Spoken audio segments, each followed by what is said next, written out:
Bom dia, graça e paz. Pode se assentar, meus irmãos. Bom dia a você que nos acompanha pela internet. Um prazer ter a sua audiência. Fica aqui o nosso convite para que você venha cultuar a Deus conosco. Estamos aqui na Rua da Consolação, 1218, bem pertinho do metrô Higienópolis Mackenzie. Estamos aqui todos os domingos, às 10h30, e será um prazer tê-los aqui. Bom, eu sou Márcio Bertolini, faço parte do presbitério dessa igreja, junto com os meus outros irmãos.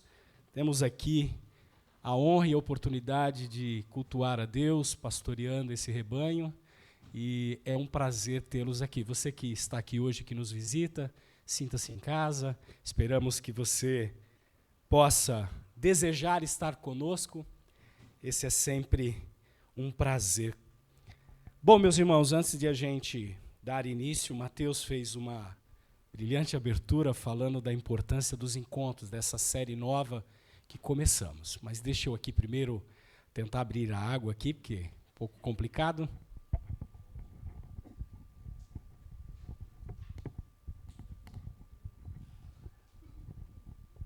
O que na graça comum é uma bênção, esse encontro com a água que satisfaz a nossa sede. Mas não é dessa água que falaremos. Falaremos de uma água que não só mata a nossa sede, mas que nos purifica. Bom, meus irmãos, série nova, série de 5 encontros, uma exposição que faremos de alguns trechos do Evangelho de Marcos. E o Evangelho, de uma maneira geral, Mateus, Marcos, Lucas, João, e a própria palavra de Deus, Antigo e o Novo Testamento, detalha muito encontros pessoais com Deus, e em específico no Novo Testamento com o Senhor Jesus. Homens, mulheres, jovens, crianças, ricos, pobres, religiosos, soldados, prostitutas, ladrões, gente comum, doentes, endemoniados, homens e mulheres escolhidos por Deus, que, através desses encontros, tiveram suas vidas marcadas, seja por uma cura, seja por aqueles que largaram tudo e começaram a segui-lo. Nesses encontros, a palavra de Deus, as Sagradas Escrituras, elas nos relatam exatamente como o coração destes homens e mulheres emudeceram-se, abrandaram-se, pacificaram-se com as palavras e gestos do Senhor. Quantos deles se enfureceram quando ali expostos aos ídolos dos seus corações? Outros ficaram livres de tormentos, encontraram curas. Mas houve alguns que manifestaram um tipo de fé diferente. Não uma fé daquilo que normalmente nós projetamos com a certeza das coisas que vão se realizar por conta de um bom planejamento, mas uma fé manifestada de uma forma diferente. Fé essa que concedeu perdão. Fé essa que concedeu salvação.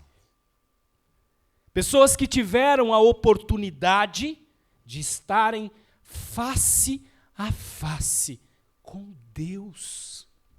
O Emanuel, o Deus conosco, Senhor dos senhores, Rei dos reis. Pois bem, meus irmãos, esses encontros se tornam imperativos para que a igreja compartilhe. E é o que ela tem feito nesses 2000 anos.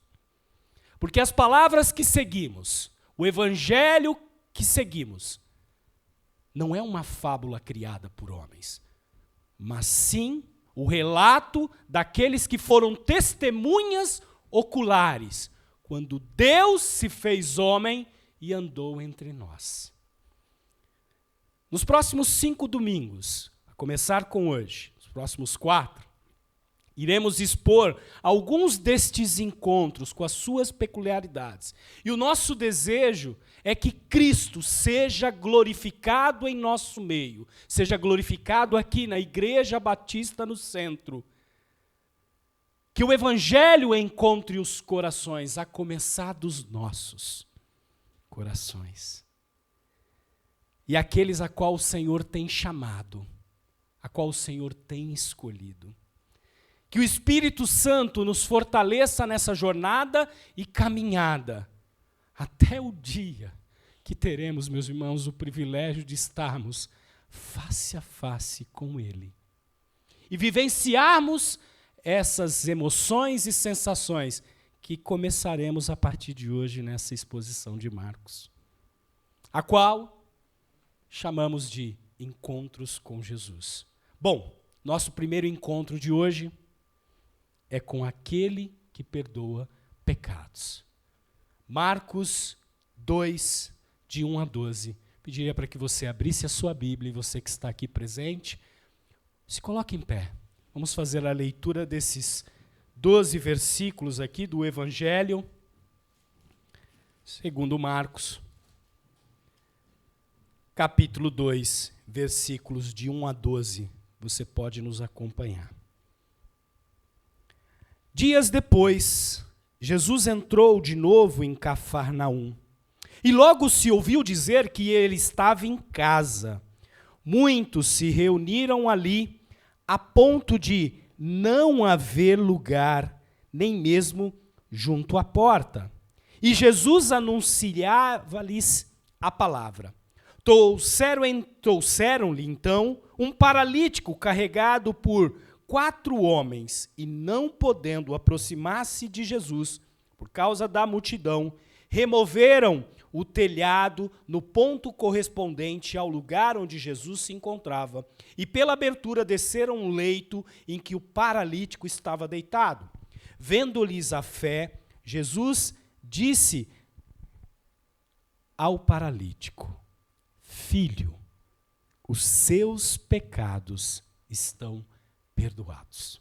Alguns escribas estavam sentados ali e pensavam em seu coração: como ele se atreve a falar assim? Isto é blasfêmia. Quem pode perdoar pecados a não ser um, que é Deus?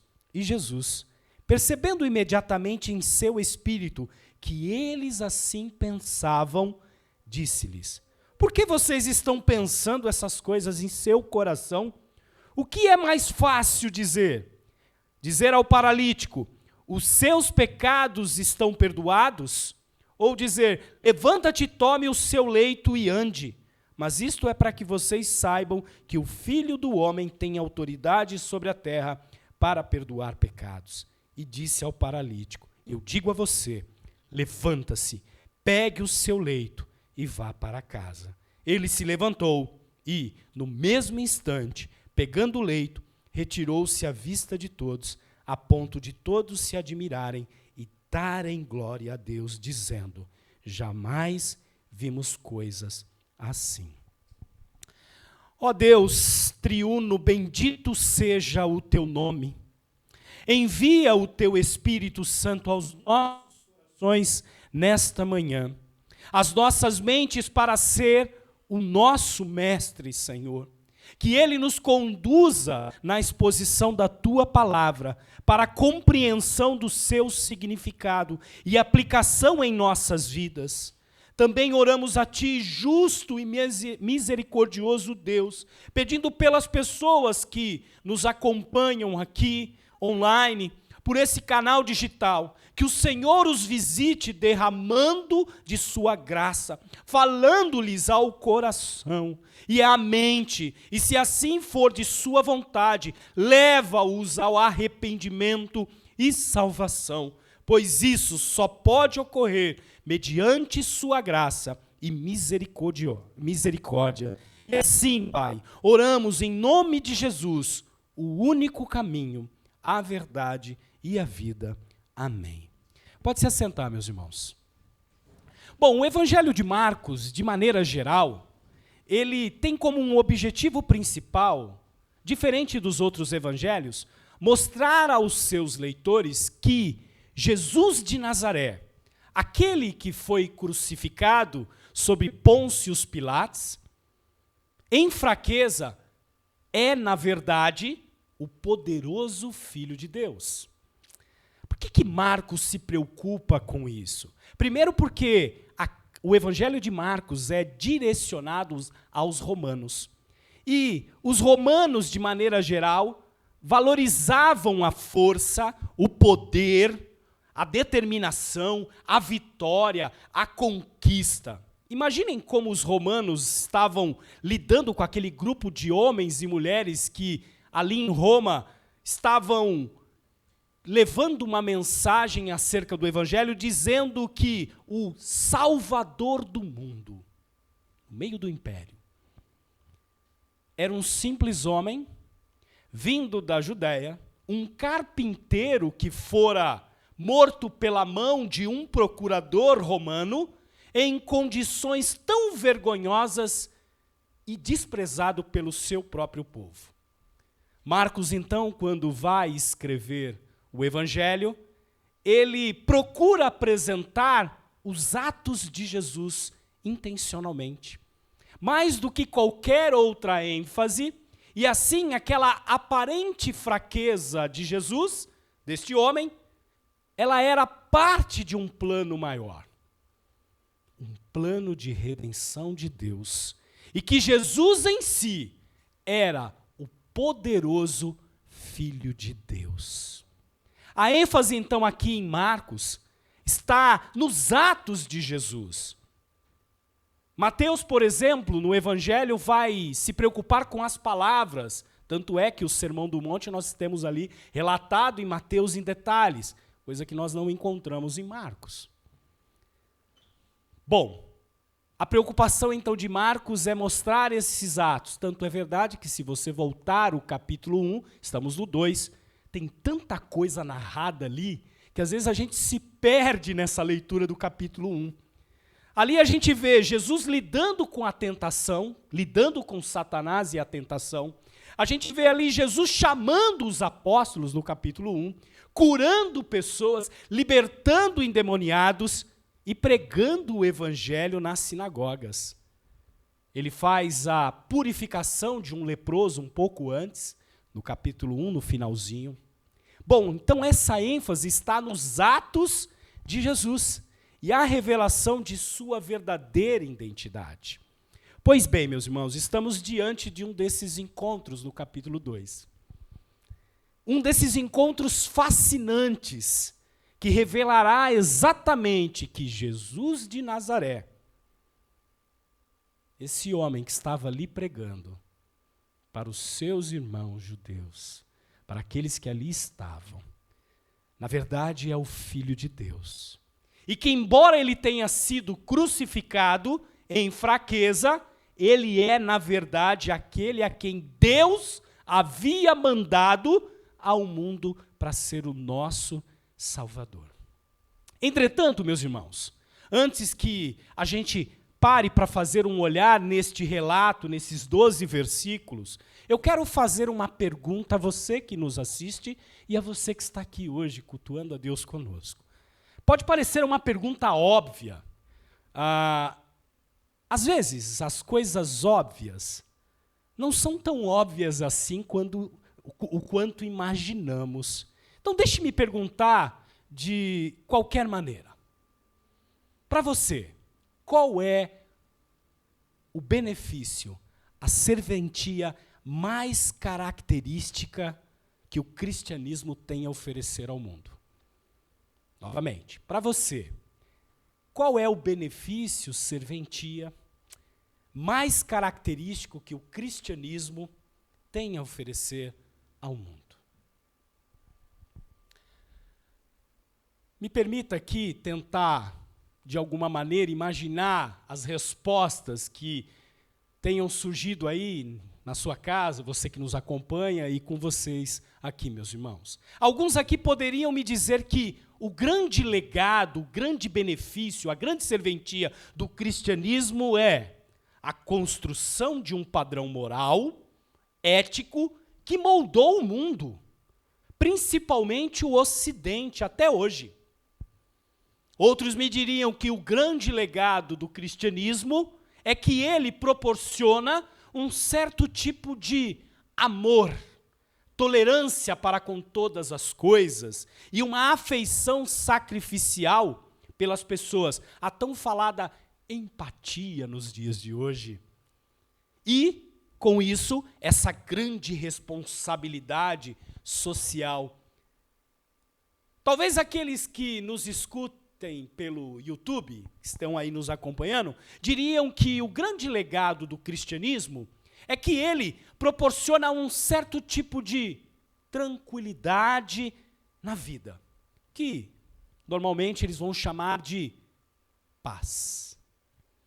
E outros que já tiveram alguma experiência pelos arraiais de algumas igrejas neopentecostais, determinariam que o cristianismo realmente oferece às pessoas a realização da sua vida, um sentimento de satisfação e um propósito. Em outras palavras, meus irmãos, muitas pessoas, e talvez até alguns entre nós, pensam que o maior benefício do cristianismo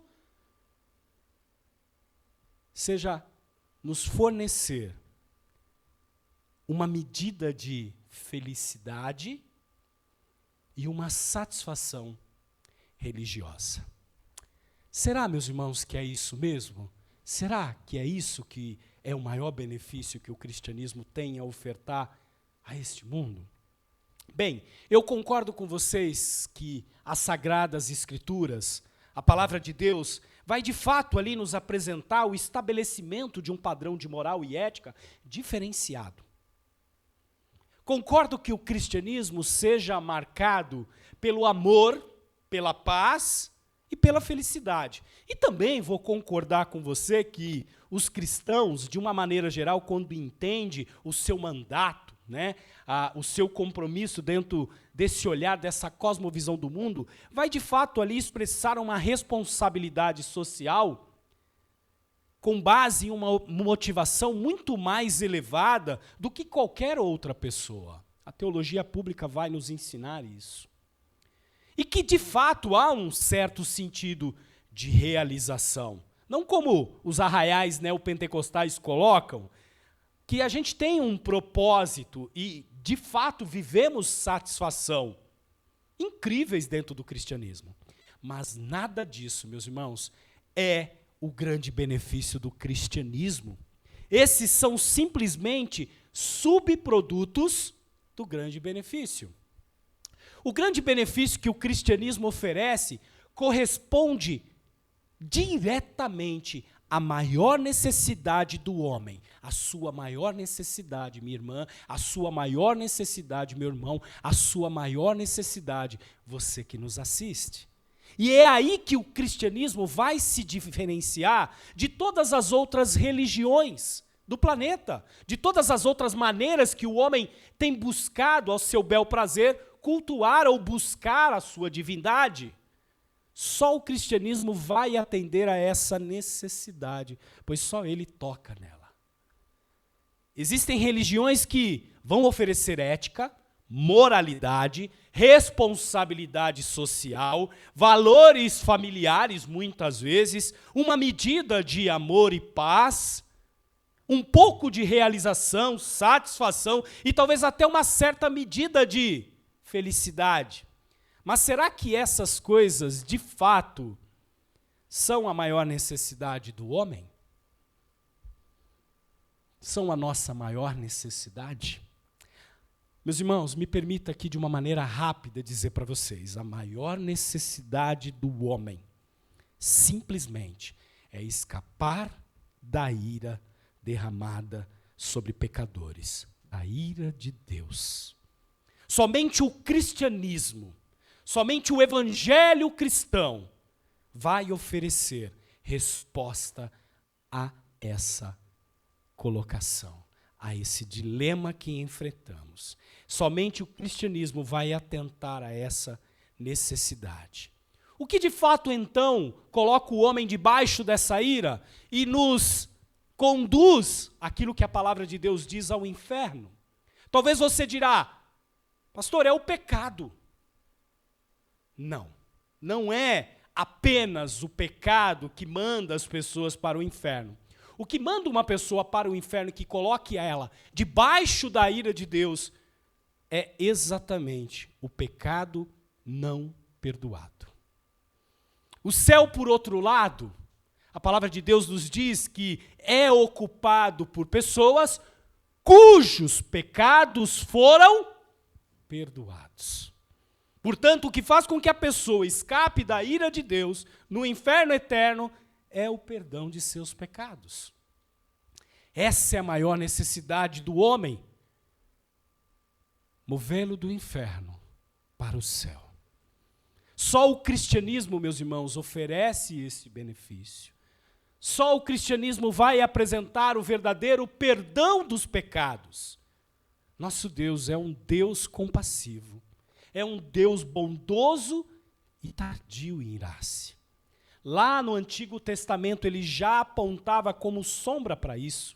Êxodo 34, de 6 a 7, vai dizer que quando o Senhor passou diante de Moisés e proclamou, o Senhor Deus compassivo e bondoso, tardio em irar-se e grande em misericórdia e fidelidade, que guarda a misericórdia em 1000 gerações, que perdoa a maldade, a transgressão e o pecado. Vemos isso cumprido em Efésios 1:7, que acompanhamos na exposição aqui na nossa igreja. Nele, isto é, em Cristo, temos a redenção pelo seu sangue, o perdão de nossas ofensas, segundo a riqueza da sua graça, que ele nos esbanjou. Esta é a mensagem do cristianismo. Essa é a mensagem que hoje temos para cada um de nós. Há perdão de pecados. Há reconciliação com Deus. Há um recomeço que você que nos assiste e você que está aqui, enquanto ainda estamos vivos. O encontro desse domingo, que acabamos de ler em Marcos 2, vai nos apontar para essa resposta. Ele é sobre perdão, mais do que cura. Ele nos revelará a verdadeira identidade de Jesus. E olha que ele já tinha dado ali uma dica, quando ele faz aquele movimento na cura do leproso, que a palavra de Deus vai dizer purificação. Quando então ele ali purifica, torna puro aquele homem. A lepra, no Antigo Testamento e dentro do contexto judaico, ela era algo muito próximo do pecado e era vista como algo ali conexo ao pecado. Por isso que você vai ver então a palavra purificado e não curado. Bom, a história de hoje a gente poderia e pode dividi-la em 3 partes. E eu fiz essa divisão para que a gente tenha ali os elementos principais para esse encontro. A primeira delas, nós temos ali um cenário descrito por Marcos. Depois nós temos uma ação realizada dentro desse cenário. E por último nós temos uma reação.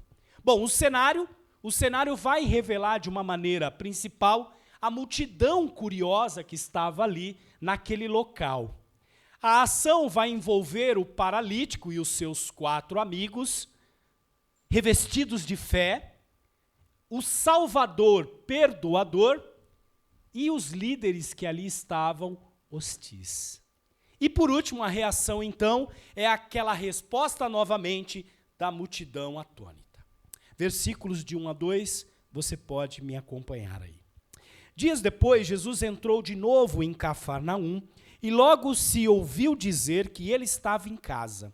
Muitos se reuniram ali a ponto de não haver lugar nem mesmo junto à porta. E Jesus anunciava-lhe a palavra. O texto de hoje, meus irmãos, está situado cronologicamente bem no início do ministério terreno de Jesus. Ele tinha acabado de completar uma campanha de pregação ali nas redondezas e retornara para Cafarnaum, que fica mais ou menos ali à margem do Mar da Galileia, na parte norte de Israel, mais ou menos hoje, cerca de 2 horas e 30 minutos de carro de Jerusalém e uma jornada ali a pé de 36 horas ininterruptas.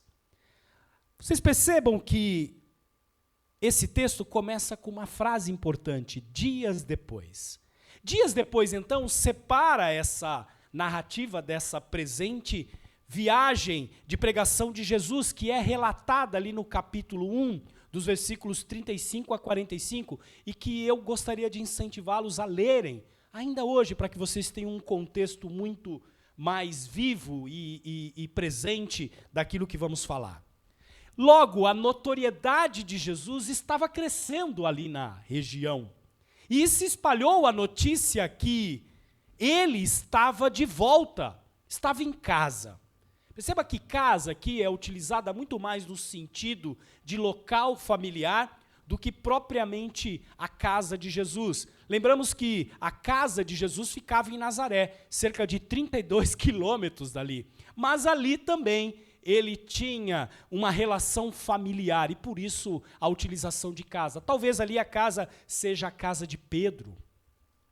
Ao voltar para lá então, espalhou-se a notícia de que Jesus estava de volta à cidade. Imagine então, a cena é de multidão. Não havia espaço para ninguém, nem mesmo perto da porta. O local estava completamente congestionado, pelo relato aqui de Marcos. Marcos, então, vai apresentar a multidão como um personagem coletivo em sua história, de modo muito interessante. Ele vai se referir ao longo do Evangelho, nos outros capítulos também, à multidão muitas vezes e em muitas situações. Marcos sutilmente demonstra aqui que o ministério de Jesus, embora tenha iniciado desprovido ali de uma influência originária, foi crescendo a ponto de atrair uma multidão de pessoas. Mas é interessante notar, meus irmãos, que tal crescimento da multidão, em momento algum é apresentado por Marcos como algo positivo. Ainda que ele relata ali uma reação da multidão ou outra em outros capítulos, mas de maneira geral, a multidão não é vista ali como algo positivo. Na verdade, em diversas passagens, a multidão é descrita de modo negativo. E a exemplo do nosso texto de hoje, parece que a multidão sempre quer algo de Cristo e procura, porque tinha ouvido a respeito de tudo aquilo que ele estava fazendo. Ainda que a fama de Jesus se espalhava pela região, muito mais por suas curas e exorcismo, libertação daquelas pessoas que estavam debaixo do poderio de demônios, muitos se apertavam apenas para encostar nele. Capítulo 1, versículo 27, 1, 24, lá 41, 42. E no capítulo 3, versículos 10, diz assim: pois ele havia curado muitos, de modo que todos os que sofriam de doenças ficavam se empurrando para conseguir tocar nele. E mesmo que a maioria das pessoas quisesse apenas estar ali, muitos queriam usar Jesus a fim de um interesse próprio e pessoal.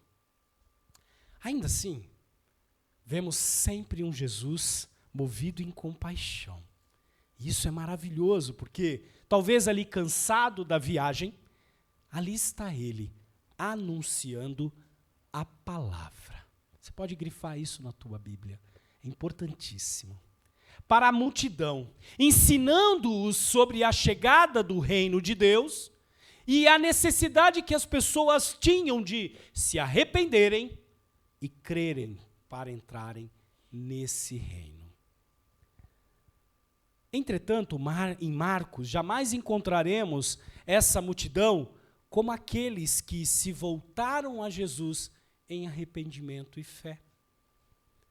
Interessante como no texto em que lemos, a multidão aqui é descrita em passividade. E muitas vezes Marcos vai usar essa descrição. Recebendo aquilo que lhes convém.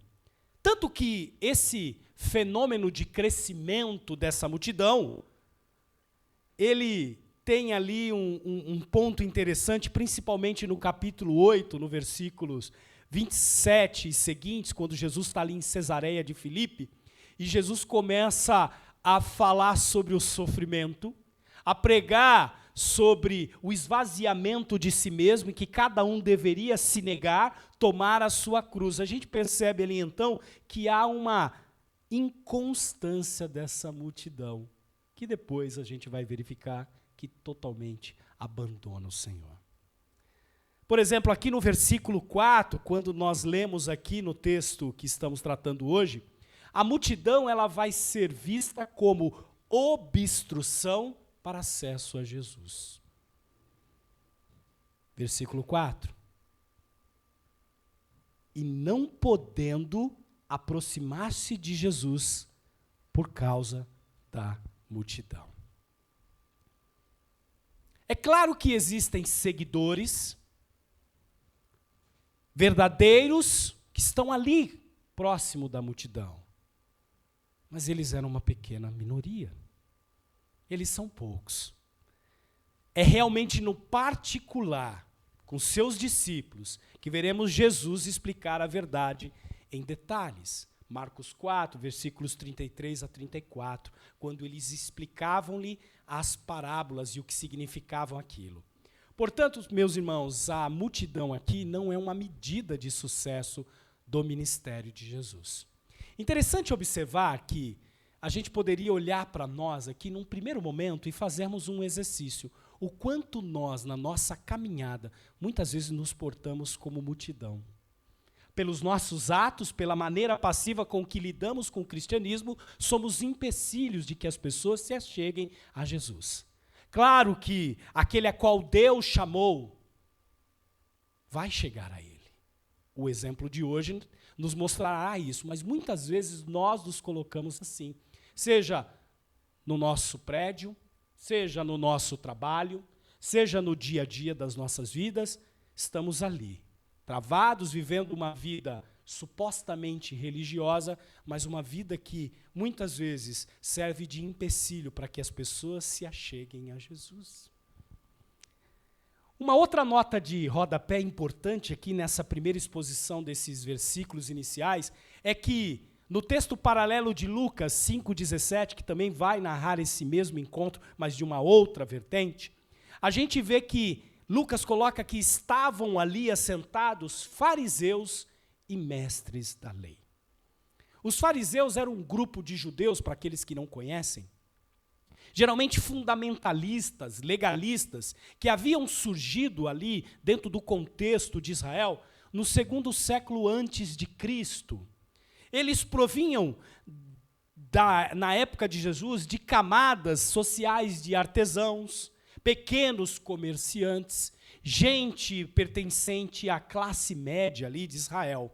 Normalmente eram eles que manipulavam o povo e exerciam autoridade sobre eles.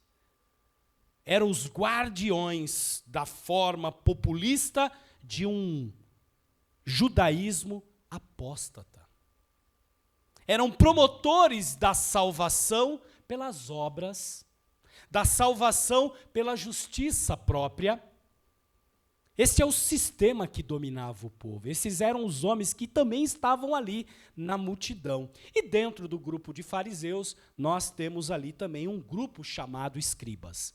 O que seriam escribas, mestres da lei? Geralmente eles eram os teólogos, os estudiosos, aqueles que arquitetavam todo esse sistema religioso. Então os fariseus serviam como espécie de pregadores e professores desse sistema, e os escribas aqueles que criaram o sistema. Esse era o cenário. Passamos então do cenário para a ação. Versículos 3 a 11 vai exatamente narrar os fatos que estão sucedendo a esse cenário. Diz assim o texto bíblico: trouxeram-lhe então um paralítico carregado por 4 homens, e não podendo aproximar-se de Jesus por causa da multidão, removeram o telhado no ponto correspondente ao lugar onde Jesus se encontrava e pela abertura desceram o leito em que o paralítico estava deitado, vendo-lhes a fé. Jesus disse ao paralítico: filho, os seus pecados estão perdoados. Alguns escribas estavam sentados ali e pensavam no seu coração, na sua mente: como ele se atreve a falar assim? Isto é blasfêmia. Quem pode perdoar pecados a não ser um, que é Deus? E Jesus, percebendo imediatamente em seu espírito que eles assim pensavam, disse-lhes: por que vocês estão pensando essas coisas em seu coração? O que é mais fácil? Dizer ao paralítico: os seus pecados estão perdoados? Ou dizer: levanta-te, toma o teu leito e ande? Mas isto é para que vocês saibam que o Filho do Homem tem autoridade sobre a terra para perdoar pecados. E disse-lhe ao paralítico: eu digo a você, levante-se, pegue o seu leito e vá para casa. A ação então começa com um paralítico e seus 4 amigos revestidos de fé. Trouxeram-lhe então um paralítico carregado por 4 homens, versículo 3 vai nos dizer. Meus irmãos, esta não é uma cena incomum. Lembre-se que, de acordo com o Evangelho de Mateus 4, versículo 24, Jesus curou muitos paralíticos. Não era algo incomum. O que torna essa história surpreendentemente, que torna essa história digna de estarmos aqui relatando ela e a maneira como ela foi colocada por Marcos, é o desfecho que esse encontro tem. O encontro de Jesus com o pecador, o encontro de Jesus com os religiosos, o encontro de Jesus com aquela multidão. Lucas 5, 17 a 26 vai nos dizer que esses 4 homens queriam levar o paralítico a Cristo, colocá-lo diante de Jesus. Interessante essa expressão, não é, meus irmãos? Dificilmente alguém que se coloca diante de Jesus sairá da mesma forma. Eles não conseguiam acesso à entrada da casa, para a intimidade de Jesus, para estarem diante de Jesus, pois a multidão não permitia. O versículo 4 vai dizer: e não podendo aproximar-se de Jesus por causa da multidão. Lembre-se que fazer parte da multidão em torno de Jesus não é o mesmo que ser discípulo de Jesus. Essa multidão aqui era egoísta, autoindulgente e ficou ali observando passivamente. Mas esses 4 homens, amigos desse paralítico, movidos pela fé, estão empenhados em sua ação. Que beleza de exemplo! Não mediram esforços, eles queriam estar diante de Jesus. Isso fala tanto com a gente, né? Domingo, um dia de prestar o nosso culto ao Senhor. Talvez você que me escute, levantou pela manhã, o tempo um pouco mais nublado, um friozinho, uma dor simples ali, já é motivo suficiente para você ficar em casa. Afinal de contas é a mesma coisa. Não, meu irmão. Nós prestamos um culto quando estamos aqui e interagimos como igreja, porque eu sou abençoado pela sua vida. Nós aprendemos em Efésios a unidade e o papel que a igreja tem em nossas vidas. Por tão pouco a gente deixa de estar diante de Jesus. Por tão pouco a gente, na segunda, esquece que a nossa vida não é feita de um devocional de meia hora todo dia, mas de uma vida devocional, em cada ato. E a gente deixa de lado. Esses homens, então, removeram o telhado ao ponto correspondente ao lugar onde Jesus se encontrava e, pela abertura, desceram o leito em que o paralítico estava deitado. Sim, eles estavam determinados. Sim, eles estavam ali imbuídos de colocarem este homem diante de Jesus. E não mediram esforços. Removeram o telhado que estava acima de Jesus, mesmo com a multidão atrapalhando ali todo o movimento. Imagina 4 homens levando ali, através de um lençol, de alguma coisa que estes homens carregavam, este paralítico. E depois cavaram a abertura e baixaram o lençol onde Jesus estava. Vamos parar um pouco aqui? Isso aqui é uma cena chocante.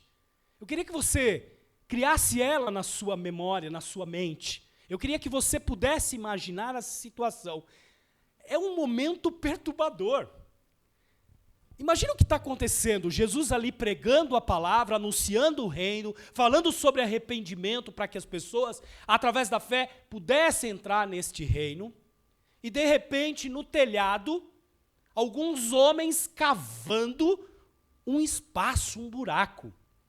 Você pode simplesmente ver, então, o Senhor ali, pregando, ensinando, e, de repente, terra, palha, sujeira caindo na cabeça, gravetos. Essa seria uma distração horrível. Vou dizer por mim. Eu imagino agora caindo coisas aqui na minha cabeça enquanto eu estou pregando e ensinando o Evangelho. Imagina se isso acontecesse aqui, mas não para Jesus. Marcos vai relatar que ele não se ofende por aqueles homens. Ele não se ofende por esse ato que esses homens o fazem.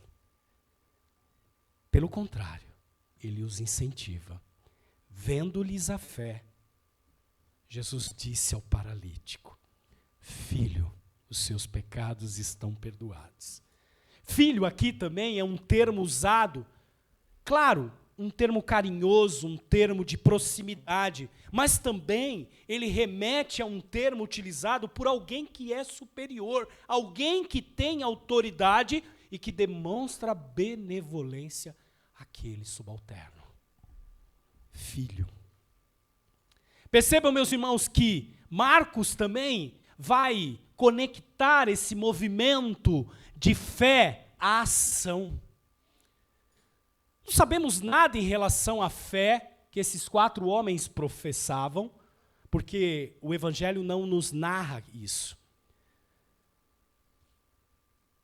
Não se importaram com o esforço. Rodearam a multidão. Com certeza subiram algum tipo de escada que dava acesso a essa laje, para que então o paralítico pudesse estar diante de Deus.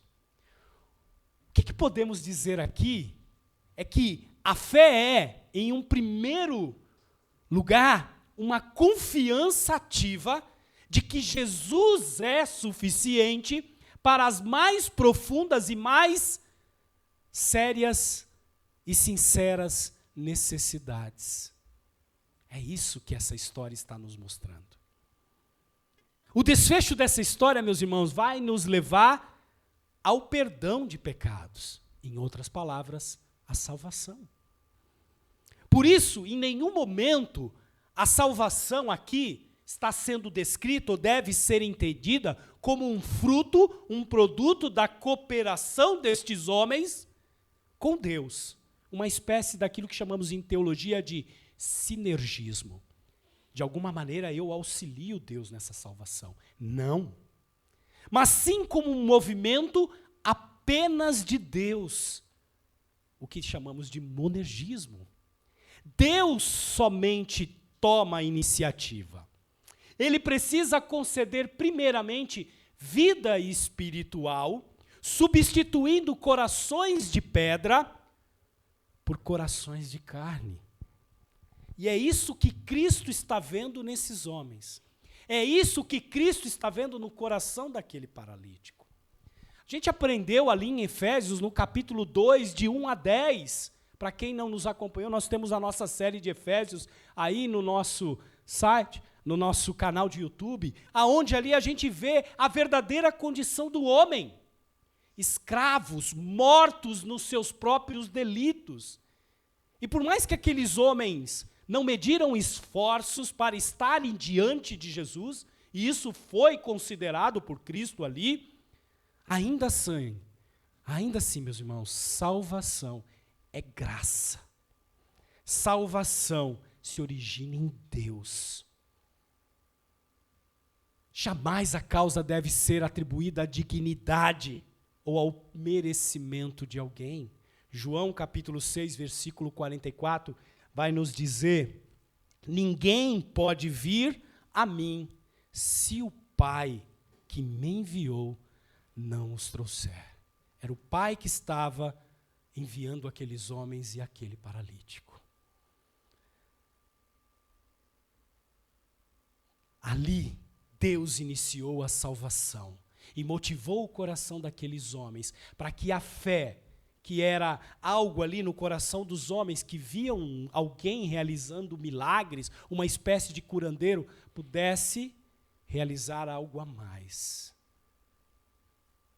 É o amor dele a causa que move, meus irmãos, e que impulsiona este homem. É o amor de Deus. Por isso, meus irmãos, eu e você estamos aqui.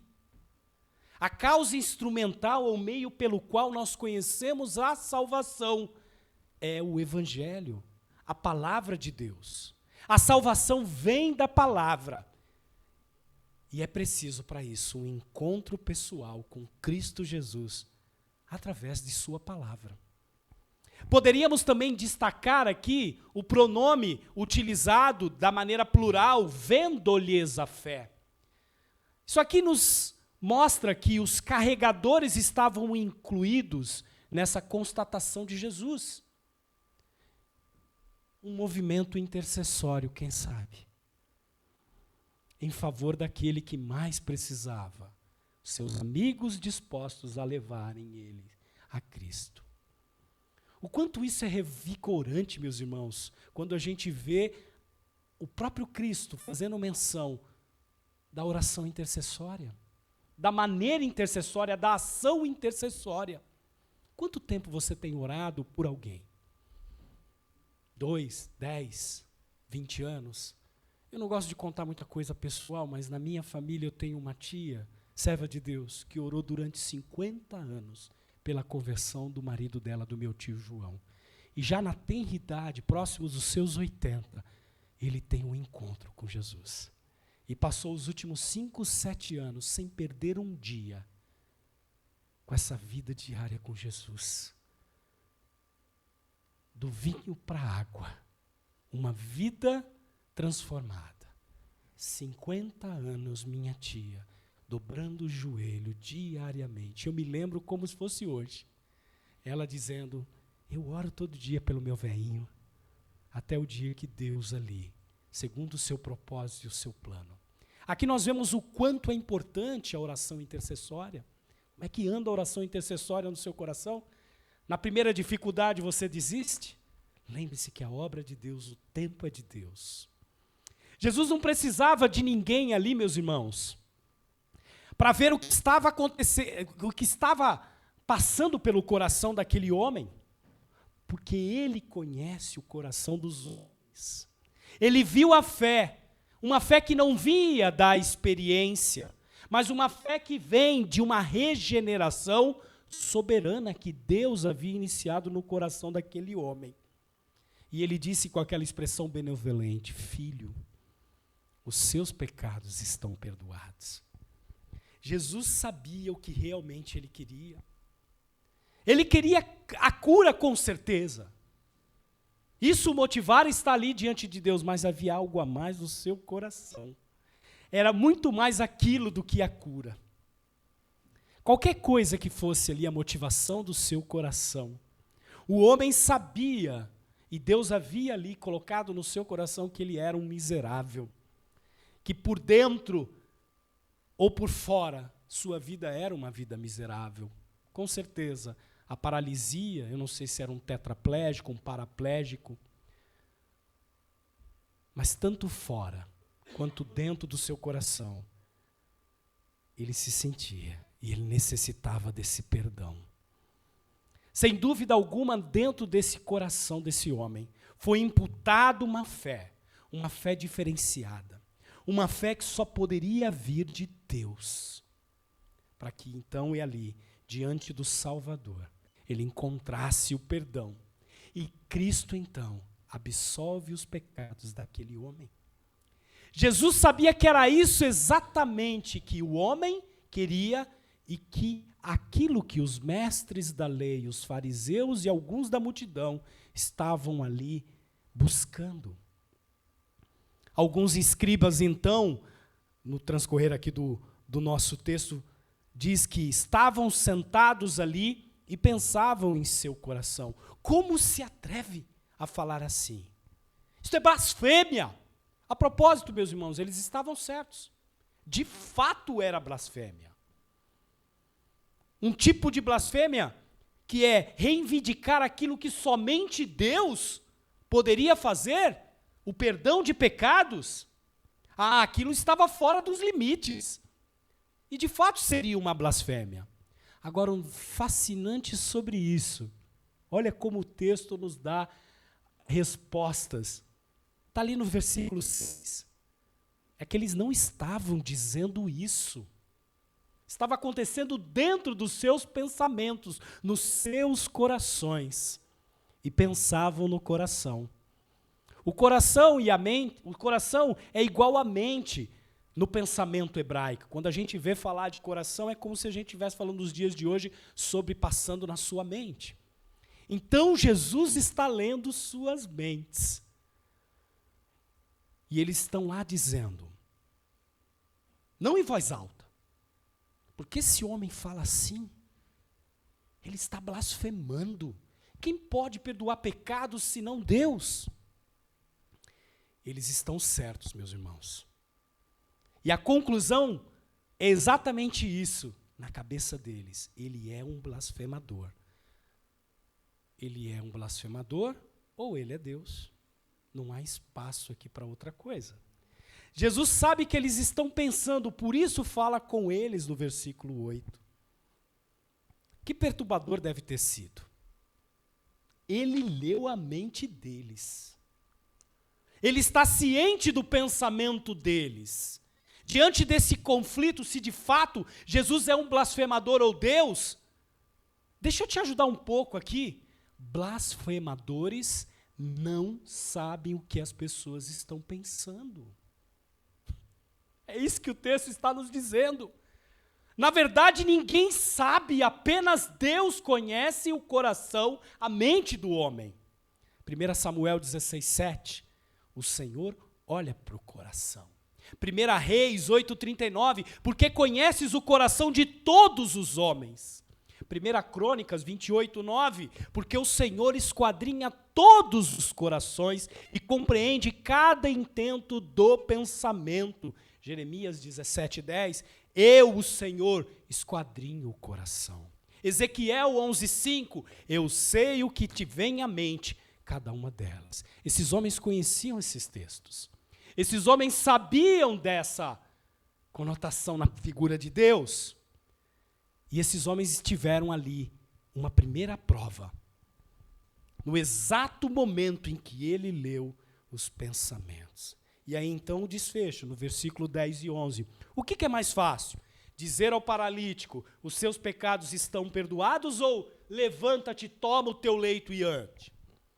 Mas para que vocês saibam que o Filho do Homem tem autoridade sobre a terra, sobre a criação, para perdoar pecados, disse ao paralítico, eu digo a você, levante-se, pega o seu leito e vá para casa. O que é mais fácil de dizer, meus irmãos? É mais fácil dizer com credibilidade, seus pecados estão perdoados? Não é? E por quê? Como você prova isso? Como você prova que o pecado de alguém está perdoado? Vem então a segunda prova. Deus então dará algo verificável para eles. Levanta-te, toma o teu leito e ande. E por que ele fala dessa maneira? Porque se ele fizesse aquilo que somente Deus poderia fazer, reconstruir aquele homem paraplégico, tetraplégico, aquele paralítico, ele não seria um blasfemador, mas agiria somente da maneira como a qual o Deus Criador faria. Então, se ele é Deus e pode criar, fazer, curar, purificar, inclusive um tetraplégico, um paraplégico, ele é Deus. Ele é Deus, então ele também pode perdoar pecados. Então ele se levantou no mesmo instante, pegando o leito, retirou-se à vista de todos. Meus irmãos, isso é evidência. A minha mente, eu tenho uma formação jurídica como advogado, é evidência. A gente tem ali duas provas cabais. Que dia, que encontro. Uma nota de rodapé aqui na exposição é a expressão filho do homem. Jesus não estava ali negando a sua divindade quando se referiria sobre si como filho do homem. Na verdade, ele o faz no Novo Testamento durante várias formas. Mas essa expressão, ela também é usada para descrever a deidade do Messias. A Bíblia vai dizer ali que somente Deus pode perdoar pecados. Isaías 43, 25, Marcos 2, 7. E Jesus, na condição de filho do homem, tem o poder para perdoar nossos pecados. Marcos 2 e 10.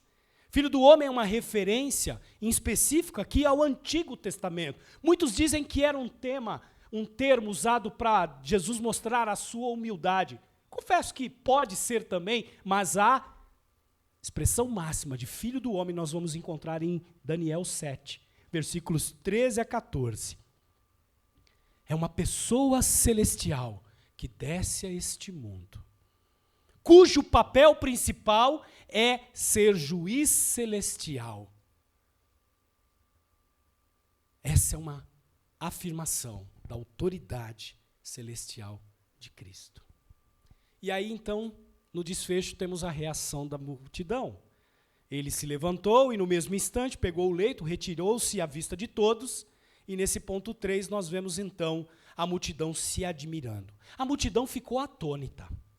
Lucas vai nos dizer ali que a multidão estava cheia de medo, e ele vai usar a expressão fobio, que dá a origem à palavra fobia, pânico, uma combinação de pânico, confusão, temor e reverência. Percebam novamente a reação da multidão. Quem sabe você não está vivendo um tempo como essa multidão? Quem sabe você que nos ouve aí não está como a multidão? Tem medo, tem respeito, tem admiração e até uma certa reverência religiosa pela figura de Jesus. Mas ainda assim, meus irmãos, percebam, medo, respeito, reverência, admiração religiosa não lhe salvarão.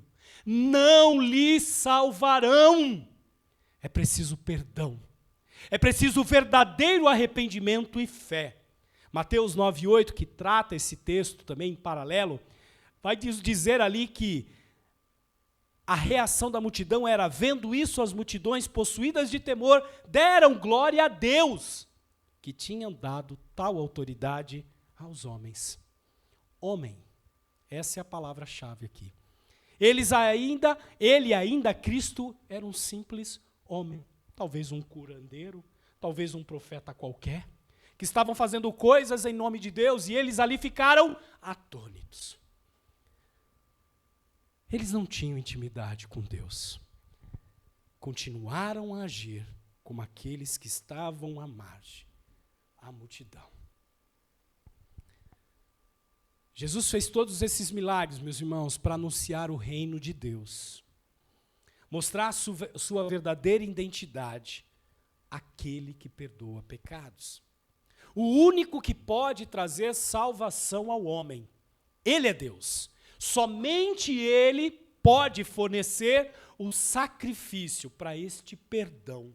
Somente Ele forneceu esse sacrifício a qual o perdão se baseia. O sangue derramado foi dele.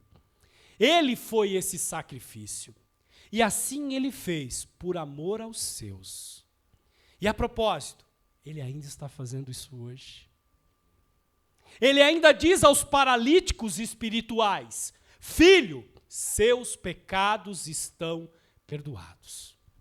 C.S. Lewis tem uma conclusão interessante no livro Cristianismo Puro e Simples, para quem já conhece, aonde ele vai ali popularizar um argumento já antigo, um argumento que já existia e que vai ser conhecido como o trilema. Todo mundo acha que é de Lewis, mas não é dele, ele torna ele mais popular. Aonde ele vai trazer exatamente e colocar em xeque o cerne da identidade de Jesus. E ele vai ali apresentar informações importantes. E ele então começa dizendo, olha, estou tentando impedir que alguém repita a arrematada tolice dita por muitos a seu respeito sobre Jesus. Estou disposto a aceitar Jesus como um grande mestre da moral, mas não aceito a sua afirmação de ser Deus. Essa é a única coisa que não devemos dizer, meus irmãos. Deus está dizendo aqui, os irmãos é a minha parte. Um homem que fosse somente um homem e dissesse as coisas que Jesus disse: filho, os teus pecados estão perdoados. Não seria um grande mestre da moral, seria um lunático. No mesmo grau que alguém pretende ser um ovo cozido, C.S. Lewis vai dizer. Ou então o próprio diabo em pessoa. Faça a sua escolha. Ou esse homem era o Filho de Deus, ou não passa de um louco ou coisa pior. Você pode querer calá-lo por ser um louco, pode cuspir nele e matá-lo como a um demônio, ou pode prosternar-se aos seus pés e chamá-lo de Senhor e Deus. Mas que ninguém venha, com a paternal condescendência, dizer que ele não passava de um grande mestre humano. Ele não nos deixou esta opção, igreja. Ele não nos deixou essa opção. E não quis deixá-la. Agora, parece óbvio que ele não era um místico, nem um demônio. Consequentemente, por mais estranho e assustador que seja para você, teremos que aceitar que ele era Deus. Jesus, aquele que perdoa pecados. O que a gente pode tirar desse texto e aplicar na nossa vida? Que só Deus pode perdoar nossos pecados. Que Deus é compassivo com os feridos pelo pecado. E que estarmos confiantes em nossa segurança da salvação, porque é Deus que efetua em vós tanto querer como realizar, como ele fez com esses 4 homens e com a vida desse paralítico, segundo a sua boa vontade. Segundo, que a nossa maior necessidade, ainda que buscamos ela, não é a cura física, não é a realização dos nossos sonhos e projetos, mas sim o perdão espiritual, o perdão dos pecados. Esse é nosso maior tesouro. É isso que você que tem a certeza do seu perdão, de que Cristo perdoou, você já carrega com você o maior tesouro de todos. Aquilo que deveria trazer não só contentamento e completude, mas te deixar extasiado. Porque andas abatida a sua alma. Porque procura nas coisas terrenas e físicas, sendo que você já carrega o maior tesouro de todos. Que Jesus Cristo é Deus e conhece o meu e o seu coração. Ele conhece os nossos corações e é Ele quem perdoa os nossos pecados. E que Jesus também cura as nossas doenças físicas. É em Cristo, meus irmãos, que vamos encontrar redenção. Romanos 3:24, Colossenses 1:14, Efésios 1:7. Vamos encontrar perdão. Que somos justificados, Gálatas 2:17, santificados, 1 Coríntios 1:2, vivificados, o próprio texto de 1 Coríntios 15:22, e de fato, que todo o processo de salvação e perdão de pecados ocorre nele. Quando falamos em Cristo, não falamos apenas daquele que é o Jesus humano, que viveu no primeiro século e que narramos aqui os seus feitos. Falamos não apenas dele, que ressuscitou dos mortos. Falamos não apenas daquele que voltará e buscará a sua igreja. Maranata, vem, Senhor. Mas falamos daquele em cuja pessoa nós, que somos a sua igreja, ativamente vivemos, nos movemos e existimos. Essa é a relação da sua igreja com Cristo. E que, para finalizarmos, precisamos da intervenção do ministério da palavra. Pois era assim que Cristo ensinava e se colocava diante de todos. Precisamos ir até Jesus. Precisamos estar diante de Jesus, seja lá qual for o empecilho que você tem enfrentado. Ande em fé, que o Senhor lhe ajudará.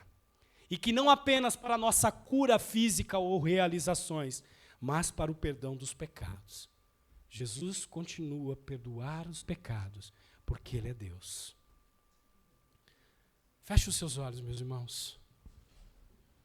Para você que já conhece Jesus, mas que por algum motivo tem andado como multidão.